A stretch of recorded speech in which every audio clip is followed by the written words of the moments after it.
Kanoa is an amazing surfer, and he said, I want to improve my forehand carving turn. And I was like, okay, I'm going to put on the table a few aspects, and you try. Welcome to the Basis Surf Podcast. Very excited. We have Philippe Malvaux today. Super excited because he's a former pro, ASP judge, Hurley and Nike team manager, and has coached pretty much like an incredible list of pro surfers: Kanoa Igarashi, Carissa Moore, Julian WIlson, Michelle Bourez, Connor Coffin, John, Nick Von Rope. I mean, the list keeps on going. I'm not even going to list through all of them, but it's pretty wild and insane. But you also do video coaching with everyday surfers. So I'm just very excited to chat with you. Thanks for joining, Philippe. So thanks for having me. I'm very happy. And right. I've been following you for a while, and I'm happy to be in front of you today and talking to you and exchanging life and words and knowledge. And so thanks for having me. Super happy. Awesome. Epic. And why don't we start with kind of where you're from, how you got into surfing. I know you have a very interesting story of where you came from. So why don't we start there? Yeah, so I'm a French guy, but I grew up in West Africa, actually. I grew up in Senegal, in Dakar, where, Wow. you know, they filmed the first Endless movies, Endless Summer movie. Yeah. You know? And so I grew up there far from everything from the surfing world, just with a bunch of friends with absolutely no idea about surfing, nothing. It was just a group of guys with a couple boards, and we start surfing. But my dad is from the Basque Country, from the southwest of France, next to Biarritz, Bayonne. So when I grew up, every summer I was watching a lot of people surfing in France, and I was like, wow, I want to do that. So, and my dad was like, no, I'm not sure. Senegal, there's no one surfing. I said, there's a little group, but there's rocks, there's sharks, that we don't know about surfing. You should play tennis. I was like, no, I want to surf. And it took me 1 or 2 years to convince my dad to buy a board. And I started like that, like far from everything. And then I went back to France after I finished my school.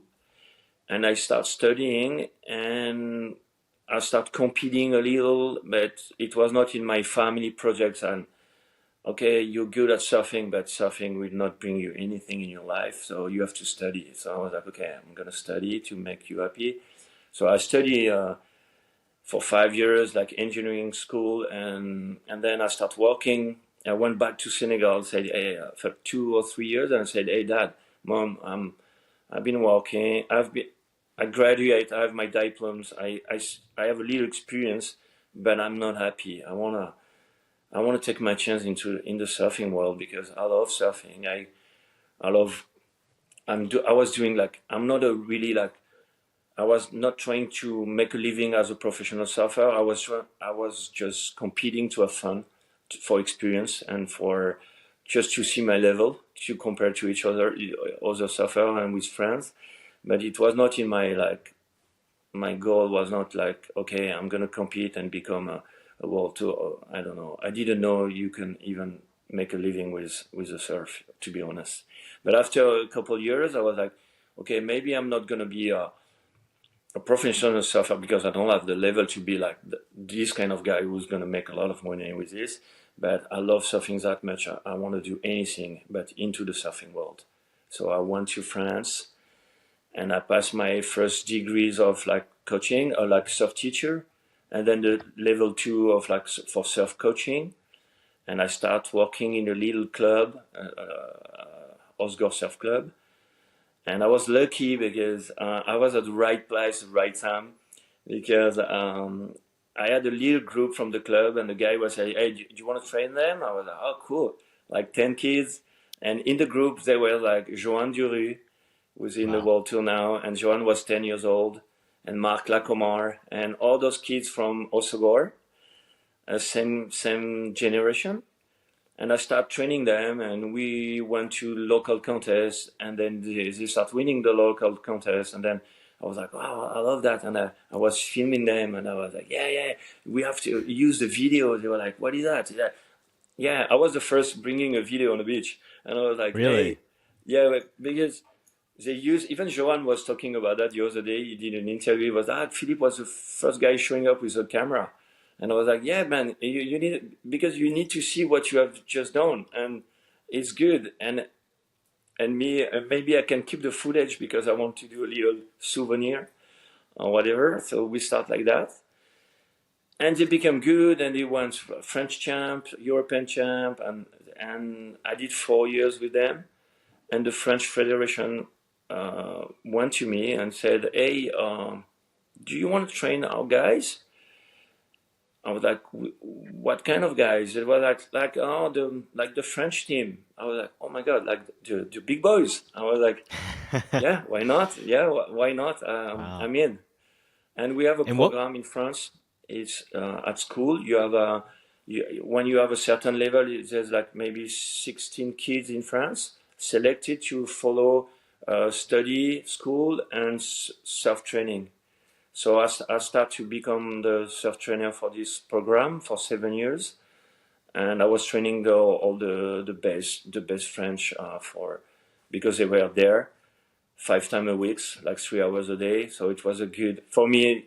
That's where I learned, and I became a surf trainer, like trying wow. experience on them, because I was like coming from Senegal with a lot of passion, a lot of my own experience. But so I start studying every sport, how they train, what they do, what kind of sport I should study. Like, okay, maybe jumping, or maybe skiing, or maybe skateboarding, or maybe, diving, swimming. And I was like, okay. And I was feeling, as I was a surfer, not legit as a trainer, because for me a trainer is someone who knows all the little secret of physical training and stuff. Mm-hmm.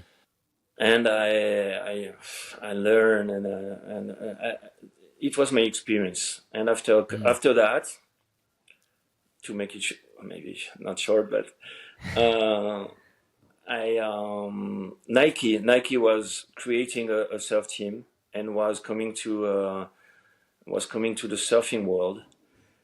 And they contact me and they say, "Hey, do you want to train the Nike boys during the summer when you're off from the French Federation?" I was like, "Yeah, but which guy?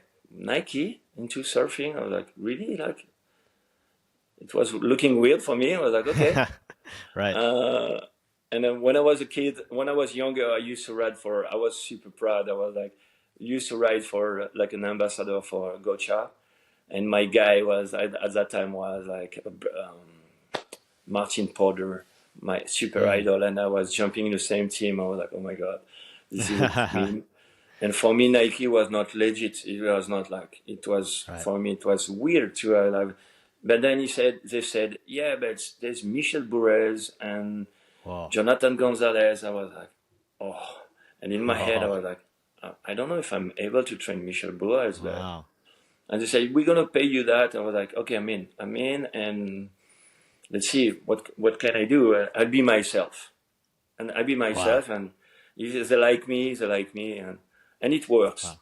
So I Yeah. jump in after a couple of training. I became a team manager for Europe. I made an interview, and I start having. We had a small team in Europe with Charlie Martin, Raymond de France, local guy, but really good. Charlie was at that time European professional junior, ASP junior champ in Europe. And we start making some surf trip together, training together, and it was really fun. And then I met the global guys. So the global was Michel, of course, I knew Michel, but Julian WIlson and Alejo Muniz and Kolohe Andino. Wow. Okay. Yeah. And I was like, "Oh my god, I'm having a dream job." And because my dream, like as a little guy from French from West Africa, nobody knows me. I'm I'm just hanging with the guy I love the most, and they are so cool, and they became like more friends than students or whatever or athletes. It became like a family group, and we start traveling together a lot. And then the story is, after 2 years and a half, Nike called me and said, "Hey, Philippe, we're gonna stop the Nike thing because we own Hurley, and we had to make a decision in between, like, are we putting all the money in Nike surfing, or we go Hurley? And Hurley was more salty, more from, like from the Southwater Californian brand. And they said, okay, all the athletes are going there. And I was not saying anything. And the boss was like, Curtis Graham was saying, hey, I didn't say you don't have a job anymore. And I was like, but you didn't say I still have a job. So I don't know what's happening to me.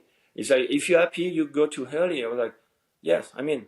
But I don't take the time to think about it. I was like, no, I know, I'm in. I know the guy. I love them. I want to be with them. So no matter what happened, I want to jump. So I jump in Hurley until today. So it was like 12 years ago. So I was fortunate and very lucky to be at the right place, the right time, and starting traveling with Julian and Michel and all those guys, because we joined also the, like Yedi Nicol, Brett Simpson, all the Ace Buchan, Miguel Pupo, all those guys, Nat Young, all those guys from the Hurley team, and Carissa Moore, Leaky Peterson. It was a huge team at that time, like maybe 12 guys in the World Tour. Mm-hmm. So they were needing me as there was a global team manager, Brandon Gilmet, and they were like, oh, Brandon is by himself with 12 person is too much. So can you join him? And I was like, yeah, of course. So I was going on World Tour stop with him. And then as a surf coach and a curious person, I was learning. I was just having fun, taking care of them as much as I could. But I was also not an official coach. I was a team manager. So I cannot take care more of someone than someone else, in the team. The team is a team. So I take care I give the same thing to anyone. So, but as a coach, I was like watching, learning, listening, and it was good. It was good for me. It was easy because I was not paid to coach. So it was comfortable. I was paid by the brand and I'm there to help. So if you need my help, I can help you. I'm here. If you don't need my help, I'm here. So I'm here. So I can have your back, but you don't have to ask me all the time, because those guys themselves that so good. Sometimes they're not confident and they need a hand on the shoulder saying, hey, what's up? And I'm like, it's more like support. And then, yeah, you're good. The board is good. The peak is there, like the second of the set, like more west, more south. Yeah, you make like a map. But at some point, they know exactly the surf pipeline all the time. JB way better than me, and they know what they have to do. So they don't have to ask me anything. They just go. And I'm like taking care of the spare board or whatever, some details. Yeah. So I was just available, having their back in the shade. And for me, it was the best experience I could have. Hey everyone, my name is Van, and I'm an everyday surfer that's just obsessed with improving. And I wanted to take everything that I've learned, everything that I've struggled with, all the mistakes that I've learned along the way, and share it with you to help you become the best surfer that you can be. And I'm super lucky on this podcast. I get to interview the world's top pros, shapers, coaches, and take you along on my journey as I try to learn, uncover all the gold so you can apply to your own surfing. So hopefully you're going to get some value out of this. And the best way you can support me is just simply by sharing this podcast with whoever else you think may benefit from it. I also have been working really hard for a long time on something that I think is going to help a ton of people. I know that it was a game changer for myself as well. But more to come on that over the next coming months. I'm super excited. Thank you for all the support. And for those of you just joining for the first time, welcome to the Basis community. Super stoked to have you. But you were also giving them advice when it came to technique and all these things as well, weren't you? Yeah. So I was like, for example, I can give you an example. I was really lucky. I have a good story with Julian WIlson, because Julian, I went to him and I said, man, I'm the team manager in Europe, and if you need me, I can be with you during the contest. And he was like, yeah, I know you. I was like, yeah, because maybe before we were competing against you with the French team, and you were in the Ah, Australian team, so maybe you see my face. You saw my face before, and I was judging for 5 years the ASP, so I judge you, and I judge those places. So maybe you saw me like somewhere. And he was like, you judge? Did you judge this? It was in Portugal. Did you judge this contest? I was like, yeah. I've done it for the last 4 years. I know the waves. Or he was like, oh, that's interesting. Can you stay with me? And I was like, yeah. So I was talking about like different wave and the scoring potential. You know, like Ericeira is a long wave, but if you just have the inside, for example, you do 3 big turn on the inside, you can have an 8 point. You don't have to paddle out and get lost at sea, taking no wave. It's easier to maybe just stay inside and catch the waves. Little things. And so he stayed with me, and we stayed together, and he won the contest against Gabriel Medina. It was not a World Tour event. It was before the World Tour. He was not in yet. It was like a challenger series. It was a 7-star at that time. They call that the Super Series, And then I met him next time I saw him was in the US Open, and I was really ashamed and impressed by the US Open. It was something really big for me, coming from Senegal, man, showing up there. It was the craziness of surfing. It was like, the arena with Bob Hurley, Pat O'Connell, and 1 million visitors. And that was like, whoa. I was like, wow, that's amazing to be here. What an experience. And then Julian was like, hey, can you stay with me? I was like, oh, no, I don't know. All those cameras and the people. And I was like, yeah, I can try. And he won the contest. Oh, he won the US Open, and I was like, oh my God, he won for the second time. Okay. So I became like his lucky caddy. Okay. Yeah. And then third contest, he showed up in France, he lost, and I went with Michel to Portugal. And he said, can I come with you? And we went together then, and he won again against Gabriel. Oh, wow. And then at that time, we checked each other, and we were like, wow, I don't know what's happening, because I didn't give you any, technical thing or whatever, but you won 3 times in a row, so maybe the energy, the vibe is good together. Yeah. So, and we did that, and then I ended up at Pipeline with him in 2014, and he won Pipeline. So after that, I was like, oh my God, Julian is my guy. But, like, it was like more happiness, or more, just good times. And that's, the relation was super simple and easy, because I was a team manager. I was not hired by Julian, but when I was showing up, he believed like, this guy bring me luck, and he was having luck because he was sure I was giving him luck, because then at last second the wave was showing up, and I was like, oh, the wave is here.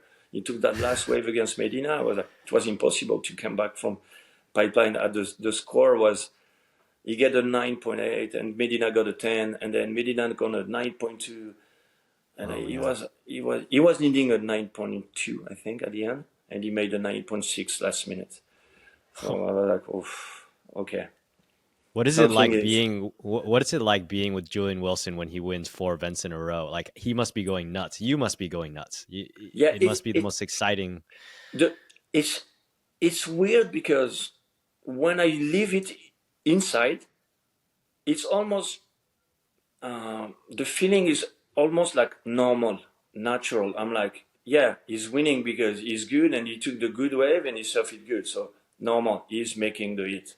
And I'm leaving it like, oh yeah, it's normal. Like, but I was trying not to be, too happy or too enthusiastic. I was trying to, as a coach, my goal is always to stay calm and confident, and not showing I'm nervous, but inside I was super nervous. I know I have a story. I have a little one. At Pipe, they made the overlapping format. And Julian did the quarter, the semis, and the final in a row without getting out of the water. So. Oh, wow. That's intense. That was intense, because 45 minutes, and 45 minutes. and then he snapped the board. So I gave him the spare board. But then I was sitting by myself on the beach, and everybody's in the house in Pipeline, watching from every house is the contest. And with no board, and I was like, oh, I need a spare board in case. Maybe he's not going to break the board again, but in case. And I went back to the house, and there was like, Julian quiver was like 34 balls. And I checked the board, and I was like, oh no, he didn't tell me this number 3. So which one should I take? And I was like, oh. And they were like 5'11", 5'11 and a half, 6 half, 6'1", 6'2", 6'3", 6'4". And I remember a conversation in between him and Michel saying, oh, the medium one is 6'2", but the big one is more 6'6". And it didn't, and I was like, oh, he's against Medina, he has to go big, so let's take the 6'6". He's not going to use it anyway. So I'm just taking the 6'6". And he snapped the board. Oh. And he showed up at the beach, and there was like 8 minutes left. Yeah. And he was needing a 9 point something, 9.17 or something. And Medina priority, and he checked the board, and he was like, he looked at me like smiling because it was a 6'6". I know, you know, when you surf, you always want to use your smaller ball. You feel more, like it's more precise, you feel it better. Right. And he was like kind of, no. This guy gave me the 6'6". I was like, man, you have to go big if you want to win.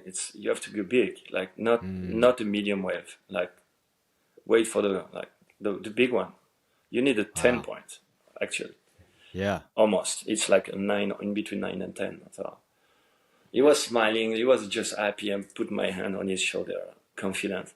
He paddled out, and the ocean stopped for 7 minutes, and the wave came, and Medina pulled back, and he took off on the wave, and he went out with his hand like this, like, and I was like, oh, thank you, and he made it.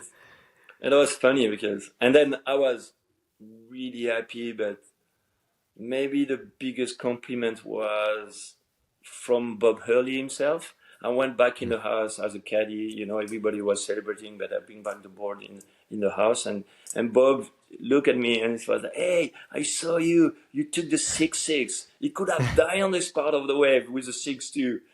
I was like, "Oh, thank you," because Bob is a shaper, is a former shaper. So for me, that was the best compliment because I picked the right board.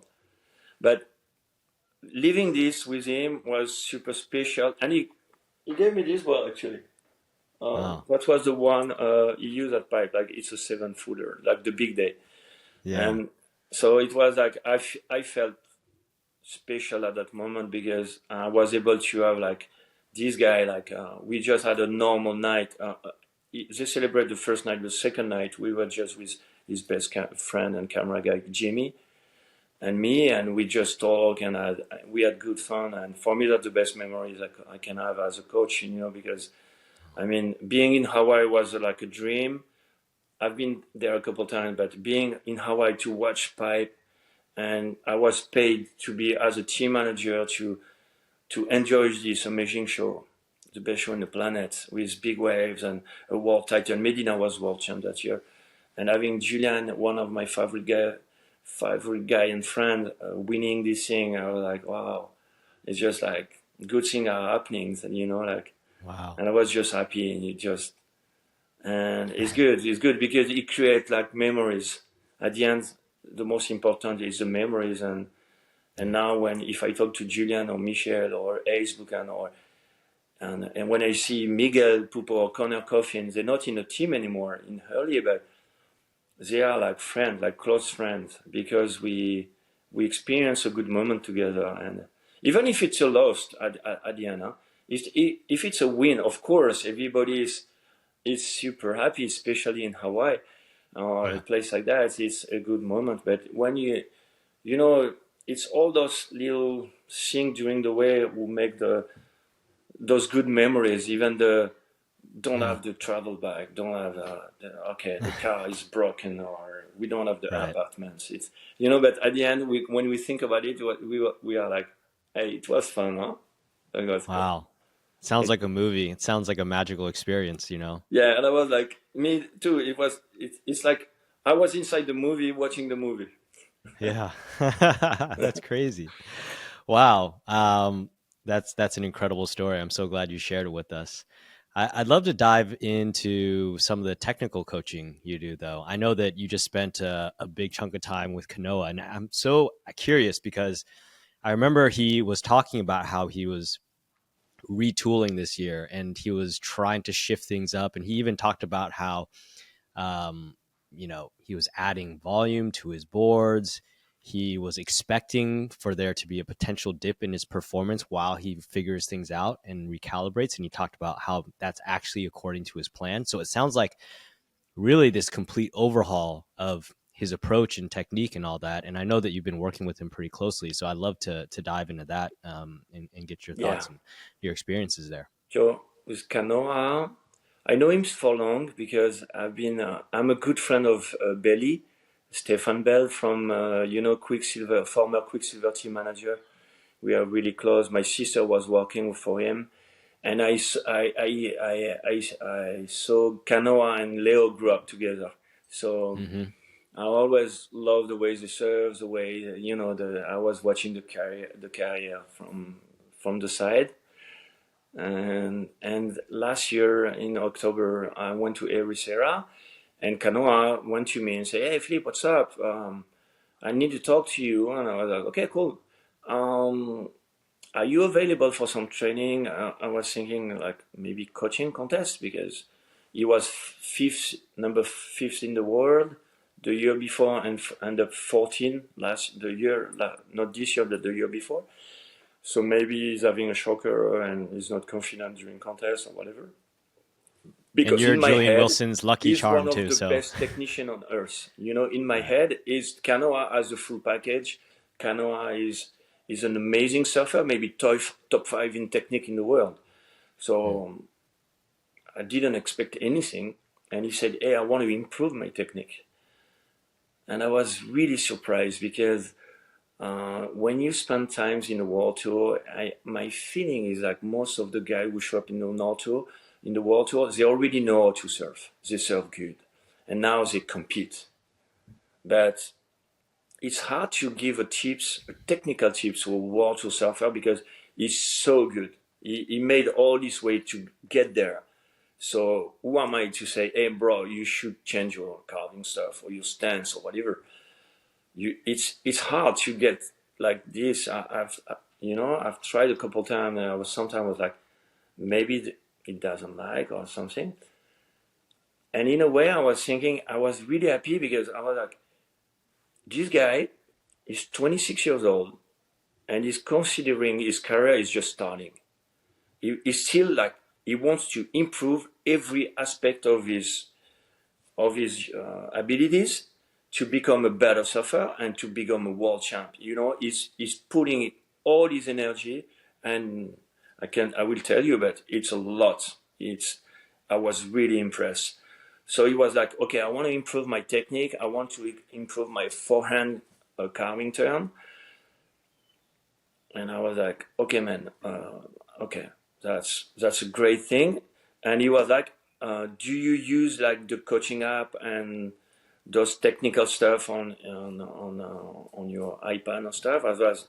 And I was like, "Hey, Kanoa, that's my thing. I love details and technique. I love like diving into like drawing and analyzing like super. That's something like I'm really passionate about it." And he was like, "Yeah, I knew it, and I want that with you." So I was like, "Okay, let's." So he said, "Okay, I have 4 months off before the start of the season, and my training day starts day one. I'm not gonna take any days. I'm just want to, Wow. I'm ending up the year, and people have most of the guys are having a break, like 2 weeks, 1 month, 1 month and a half, and then they train back into the thing." Kanoa was like, "No, I go, I train." Wow. So I was like, "Wow, wow, I'm impressed. I'm impressed." Hmm.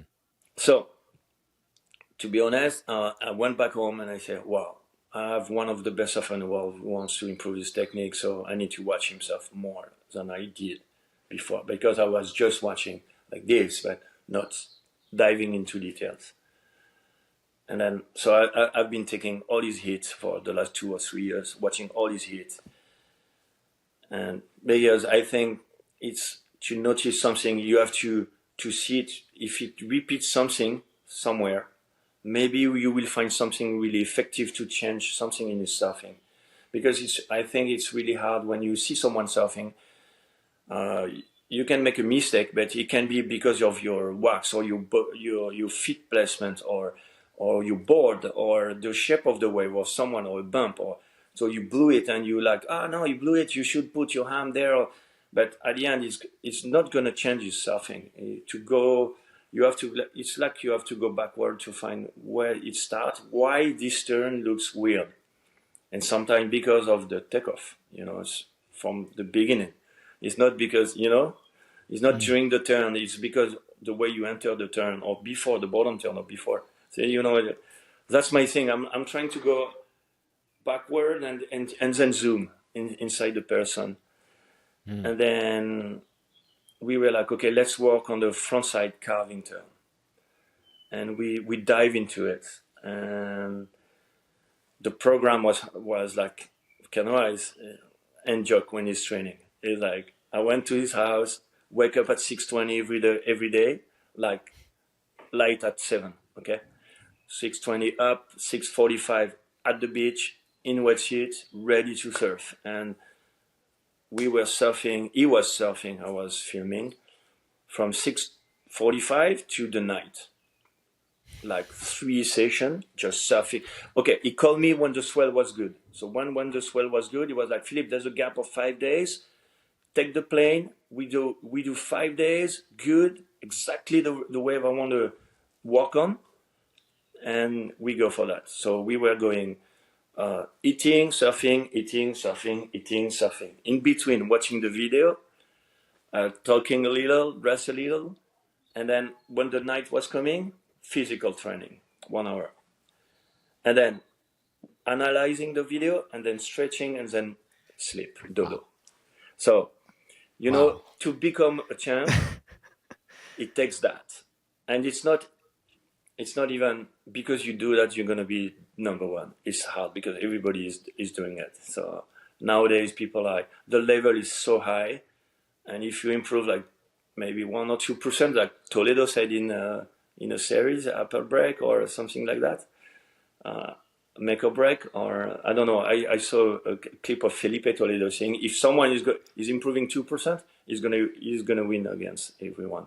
So that's why they're pushing the limit, and they try to, take weight, more muscle, rest enough. And he was spending a lot of time trying boards, talking with the shipper. That's like details, really details. And when we went into the carving the frontside carving turn, we tried a few things, and I was like, okay, I'm gonna put on the table a few aspects, and you try. So I was like, okay, maybe you push too much at the beginning and not enough at the end. And then he was like, okay, I try to push harder at the end, not at the beginning. And then I was like, we checked the video and was like, maybe you should just open your hips a little more. But he was able to go and say, and try the thing, opening his hips just a little degrees, like not like this, just. And he went back and he was giving me the feedback. Oh, my back knee is going more tucked inside. It's better. I feel it better. And I was like, okay, bend your front foot. The front foot, the leg is too extended. So come on bring the weight on the front foot. Like he was like starting the carve like on the back foot and pushing. And I was like, no, start the carve on the front foot, turn your hips, and then push.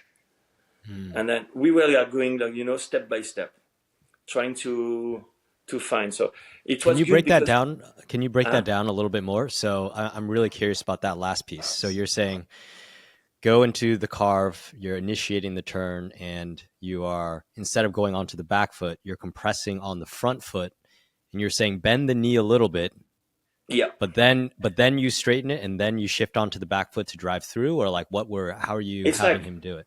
you can, when you imagine, for example, a bottom turn. Yep. Okay, you did a really good example the other day with John. You put this one. I really love it because I don't like rules. It's the way to do it. There's not rules. It depends of the person. It depends of the intention you have on the wave. It depends of your abilities. But the what we notice on the front side bottom turn, everybody is bringing the backhand towards near the front foot to start this bottom turn. And John is not bringing the backhand. He's laying the backhand behind. And the bottom turn is beautiful. Why? Because we are bringing this backhand to bring weight on the front foot. Yeah. So while you are pushing hard with your back foot, you have your gravity center and all your weight on the front foot.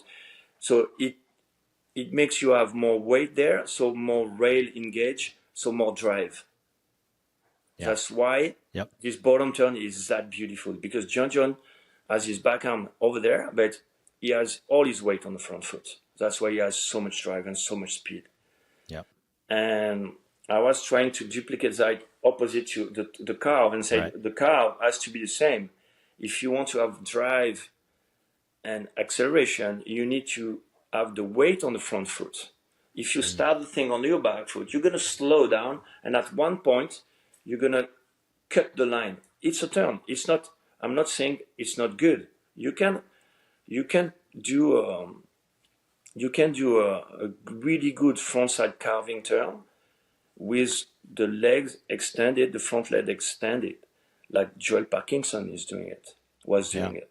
You know, there's no rules, but he has weight on the front foot, so he has drive.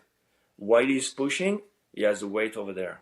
And if you bend, my theory is like, if you have the front foot, the leg bend a little, when you go down, you still have some pressure under your belt. You can make an extra push on the way down. If you extend, and at one point you have to let it go. And if you have the legs like this and you're on the front foot while you push on the back foot, if you want to go little whip, at the turn, like John is doing, Ethan Ewing is doing, then you have this extra push, and everybody is like, whoa, the wow effect on the... Yeah. So we were trying to, okay, let's go there, bend, turn, and then the upper body but that was not the most important, the upper body. And that at the end, that's the amplification of the things. Or you twist your upper body to, in that push, adding an extra power, an extra drive, an extra drive actually. Yeah. And so it was really interesting because he was doing it. It was working, so I was improving my skill because, me, I always doubt. I'm a scientific. I've been doing school, so I have a lot of, this is one. So we should try this, but I'm not sure. I don't know. And let's see. And at the end, he was doing it, and I was like, it works. It works. Yeah. It works on him. So, and it was really interesting because the exchange, the conversation, the discussion were really good, really simple and good. And he was like, okay, I love this, I don't like that. I was like, okay, let's repeat. And the secret is the better you are, the better you are able to put you in a situation to repeat a turn. Right. Because the problem we all have experienced, the problem we do one thing really cool, we have a good feeling, but to make it again with the people, the tide changing, it's really hard to repeat again. But Kanoa is able to go outside and make 40 carves in 45 minutes. And then he come back and he's like, yeah, I get it. I'm like, of course. Okay, man. Good man. Yeah. Good man. Yeah, So I mean, it's. I was literally thinking that when you were talking about that, it's like Kanoa Igarashi is like your video game character, and you get to just try. Okay, let's see how this goes, and he can actually. He has so much control over his body that he can actually go and do it, and he can just be like, all right, let me just open my hips open this much more, and then I'll just this much more, and he can really. He has such an awareness of his body that he can actually yeah, make those changes, and then you can observe it, and you can give him that feedback. So that must be a very interesting feedback loop. yeah, exactly, and that's why, as you said, he knows his body. It's unbelievable, or he's like a ninja. Like he's I'm impressed. He's fast, he's strong, he has a whole repertoire, uh, you know. Yeah. But so I was thinking, if you add this powerful turn in your surfing, you will be almost unbeatable, because you can Right. do the airs, you can do everything, plus this thing with like really powerful thing. He already has his back lay back carving turn, like Yeah. he did in Sunset Beach this year. Mm-hmm. Like very, it's an amazing turn in the pocket, and most of the surfers are using it now. Like starting the carving turn with the opposite, the upper body opposite way, like lay back almost, to have more weight on the heel and more weight on the back foot to push, to make points. Yeah. So you can Wow. mix it up, like acceleration and powerful and airs. Yeah. Well, it makes sense that he's choosing to focus on that. I was just thinking about watching, the comp at main break. I think it makes so much sense that he's trying to focus on his carve, especially, watching the comp and in Western Australia when they were surfing at main break and seeing the level of the carves that John and Ethan Ewing are doing. I think everybody's trying to measure themselves against those kinds of carves. And if Kanoa can get his carves to that level, I mean, he's plus all the other tools that you mentioned he has in his arsenal, it would just be next level, right? And it seems like that ability to do that massive carve is a differentiator now Exactly. amongst the top pros. So, I totally agree. Like all those big kids are showing up in the tour now, and big boys, with big legs and powerful turn. And it's like when you see the high level, and the judging criteria, and the judgment, because it's always like, when you check it back in 10 years ago, they were like going in the air more high and more high and high. They get rewarded. So everybody went this way to be able to add air stuff in their surf to make hits, to make points. And but at one point, someone is showing up, like Ethan Ewing, saying to the judging and the world, "This is the good surfing. I'm gonna surf like that. I can do airs, but I'm surfing like that." And John is leading the thing on big waves, like Margaret River, doing insane carving turn, and and you can see now, it's almost all, everybody is going this way. Okay, let's do the big carving turn, and I'm sure in 2-3 years everybody is gonna have it in his package. Like, mm, okay, now we have the airs, we have the big carving turns, we mix it up, and we have the yeah, super surfer.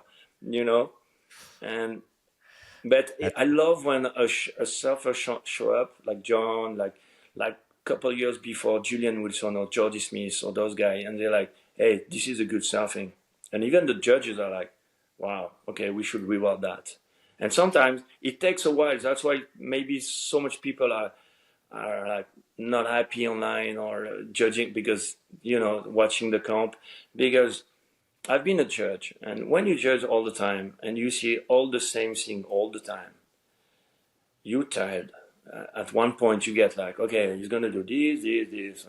Okay, that's a 7 point. Okay, he's gonna do this, and then one guy is coming and going, boom, boom, different, and you're like, wow, fresh air. Okay, I got mm, 9, I got 10. Like you go maybe too high at the beginning, like the airs at the beginning. yeah, After the Tom Curran era, or like those, some guy was showing up and going in the airs. It was like fun, easy to understand to the public, and like uh, nice to see. So maybe they went too high at the beginning to judge airs, and then after a couple of years they were like, okay, they have it. So the score went down. But it takes a while, to adapt Yep. to the surfers. That's why we complain, the surfer complain, and I can understand that when it's not easy to. I don't want to, even me, I'm surprising myself saying, what the judging are doing, like it's not good. Yeah. But I've been there, sitting there, and when Right. it's you with a pen, you have to write the number. Yeah. It's not easy, It's like, wow, you shake, like sometimes you shake. You're like, wow, it's a big decision, and I Yeah. don't know. Honestly, it's human. I love speed. I love the flow. I love the style. So I'm really sensitive to that. So more than the power. So maybe I will reward more people like that, like Medina, like I don't know, like Julian surfing, like Ethan Ewing, like Kanoa, and people will love more powerful turn, but they don't focus on speed, for example. But for me, the speed is key. So if someone is going fast, for me, it's good. But because it's hard to go fast, so you have your feelings and you have like, so it's hard to decide. But it's nice when a surfer say, "Hey, judges, this is good surfing," and it takes a while to make the people understand and the judges understand. But then after when you train, when I train, I love the way Ethan Ewing surf, for example, or even I love a lot of people, Right. Right. like Felipe Toledo, everyone. But for example, just to naming him, so I like when he's like, no, no, no, no, no. Let's get into the track, back in the track. Don't be lost. This is good surfing, and everybody agree because when you are in the contest area with the competitors, you can hear the boys saying, "Wow, that was insane!" and it's a Yeah. big carve of these guys, and everybody agrees the same thing. Right. And a couple of years ago, I remember people saying, Australian guys saying, "I have to admit." When Felipe Toledo is going out there for his hit, I have to watch. I have to Yeah. watch because I don't know what he's going to do, and I don't want to miss that. I have to Right. accept he's that good, Yeah. like Yeah. That's maybe fascinating. better than your mind surfing. Yeah. I He remember does all sorts of things. Yeah. Nat Young Go made a post like this in a Snapper. He said, "I've just witnessed Felipe Toledo surf better surfing than my mind surfing." ahead. That's Yeah. funny. Yeah, and especially if you love speed and Philippe is the fastest surfer. What do you think makes him go so fast? Why do you think it's crazy. He'll just do like one pump. I remember John was talking about in the final a couple years ago where Philippe won, and he said what he was most impressed by was actually just the way Philippe generated speed over, like, he was just doing some foam climbs, and he was like, that is the thing that blew me the most away by Philippe Toledo. For Not me even just too. like his air carve. Like, what do you think is his secret? What do you think is his secret? I think the level, man, the skill, the way you use your body, like the efficiency of your pump and the way you move your hips, your gravity center from one foot to another foot, and the synchronize with your board and the wave usage. How you use the energy of the waves with your board, and how do you position your body to your board to use this energy and to get more speed. But it's also coming from the muscle because it's very explosive. Is able to go, like super fast, like super quick. It's Yeah. very, some muscle are more like slow than others. People Hmm. are made to run 100 meters or 20 kilometers. It's different category of Yeah. muscles. Right. But it's also, for me, the most important is um, the wave usage. and your knowledge with the board. If you know, the tendency now is like to have, like, you can see the people, the really good surfers, they have more volume because they push more and they have more reaction from the board. So it's something. And you know what? I've been asking Felipe, because I spent a lot of time with him and I love him, and he's a good friend. And I was like, man, when you take off on a wave, what do you think? What's coming in your mind? Yeah. And he was like, Philippe, I want to go fast. I want to go fast. That's all I want. I want to go as fast as I can all the time. I just want to go fast. And I remember last year we went in Portugal. We were there, and he was using his carbon fiber for fins, you know.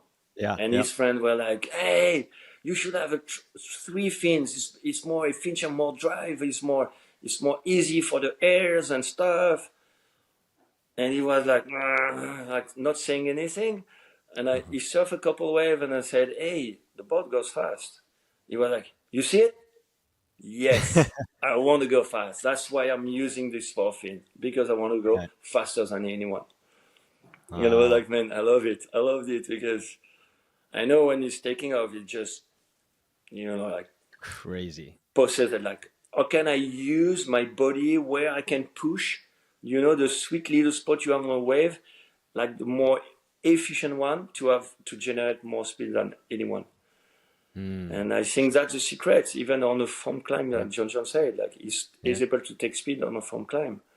Yeah. Well, what are your tips then for the everyday surfer? I mean, obviously we're not all Felipe Toledo and Kanoa Igarashi, but you know, when you're coaching your everyday clients, what do you recommend to them? How do you try to explain to them? What, you know, when I coach, I feel the guy, and we check the line he's using, and then I love to start from like a wide angle, like I go large, and I say, okay, let's see how your wave usage. Do you use the wave properly? Do you know, so I draw lines on the waves, and I show where the body should be positioning. I don't talk about the knees, the arms, the head. It's more at the beginning. I'm trying to give tips about, like, what is your intention? Because if your intention at the top of the wave is to make a powerful turn, maybe that's why you don't have speed.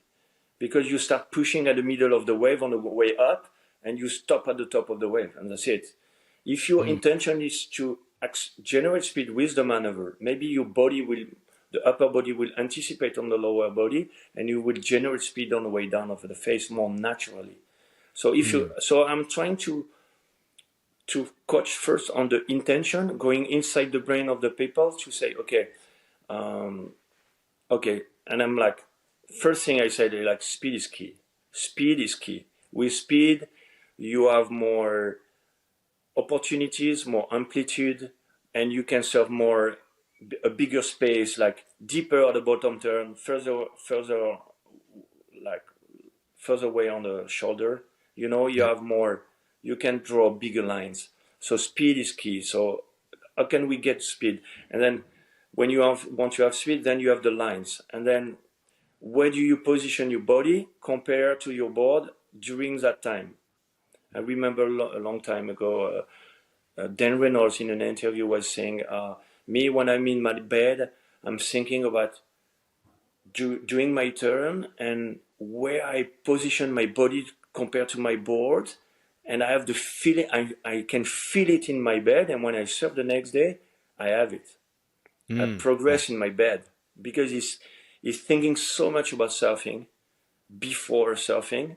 So he has it inside. It's like the wave key method with Brad Gerlach. Brad makes you think about your surfing and make you move and feel.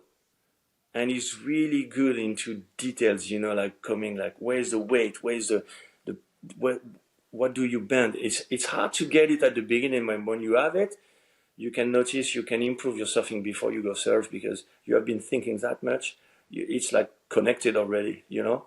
You just have to practice after.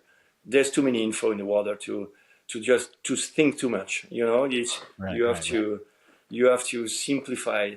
So I'm trying to first, yeah, saying, okay, the more you go, for example, the more you go upside down during the turn, at the beginning we don't want to fall, so we go up. You can see the hips are going up the board. So when you turn, it's like a weird like snap. You snap the thing. It's kind of flat. You cannot Yeah, use the opposite rail. If you're under the board or in front of the board, you can use the opposite rail, and maybe you can accelerate. You know, it's and then so I go step by step, and then I zoom, and then I go to maybe your head, shoulder, angle, hips, knees. yep, But if you don't work, I think first on the intention, what you want to do, what you like into surfing, because maybe someone I like speed, but this guy doesn't care. He just want to make a big, powerful turn. You need speed, but he just want to right, push, you know, or or yeah, do a yeah, nair or whatever.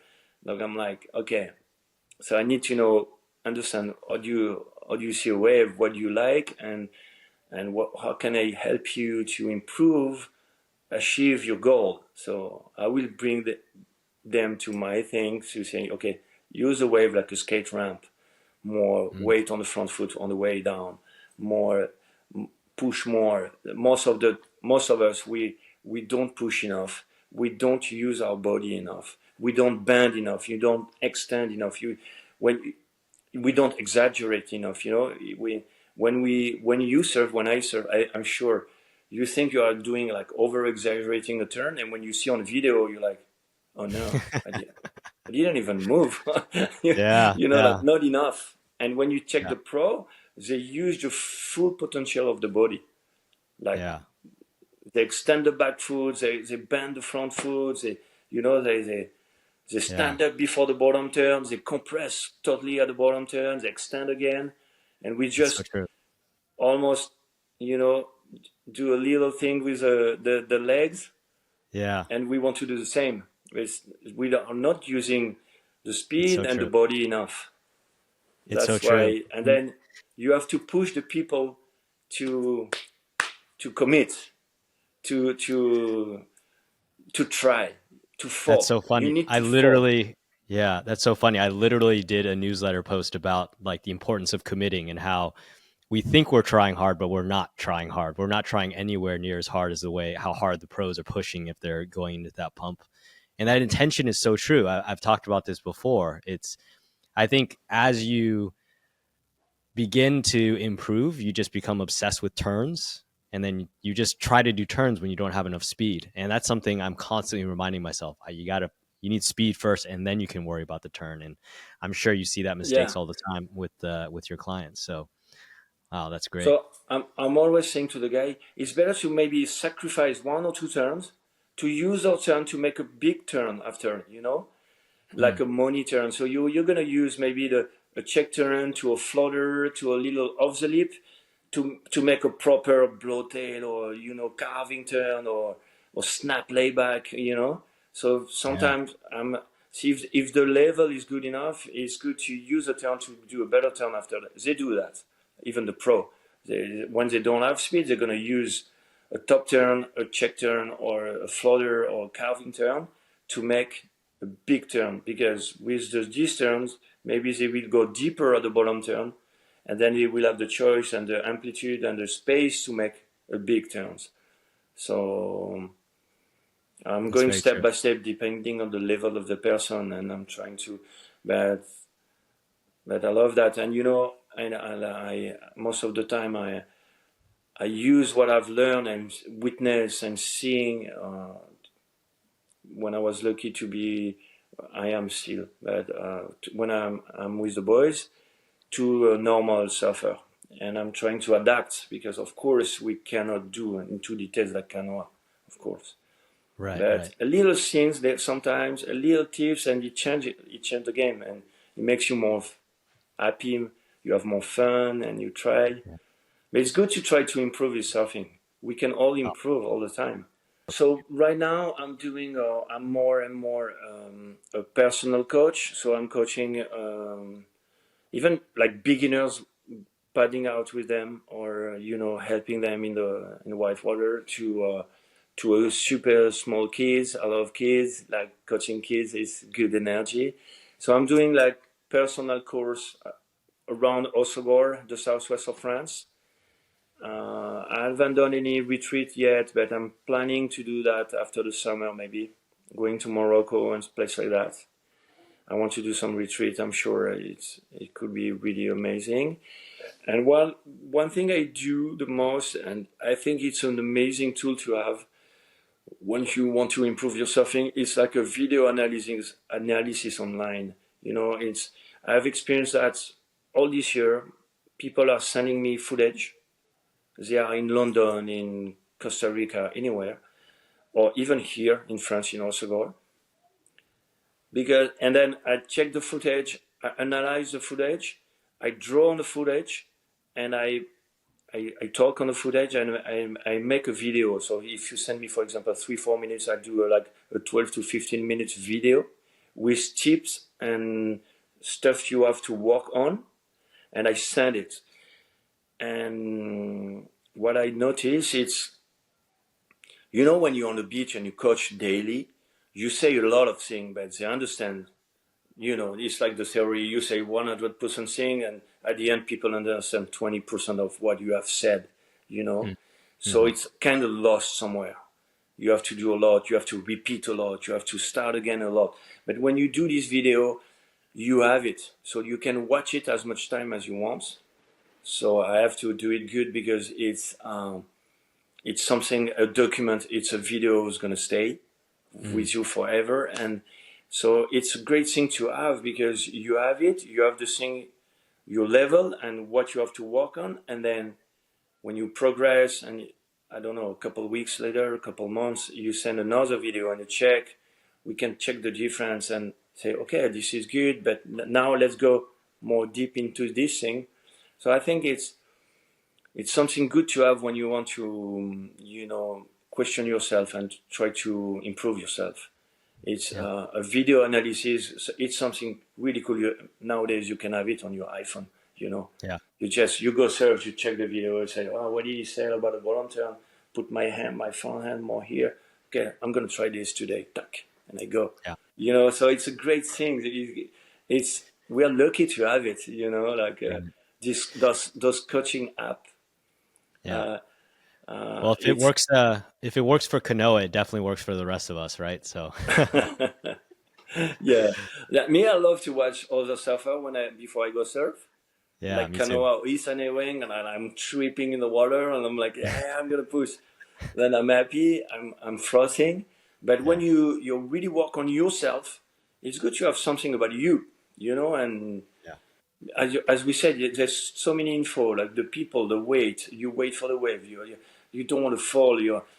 So if you have too much info, you just forget it. But if you say, okay, today I'm going to work on this point, and I try, because the wave are good for this thing, Yeah. Perfect. So it's good thing people can ask for it.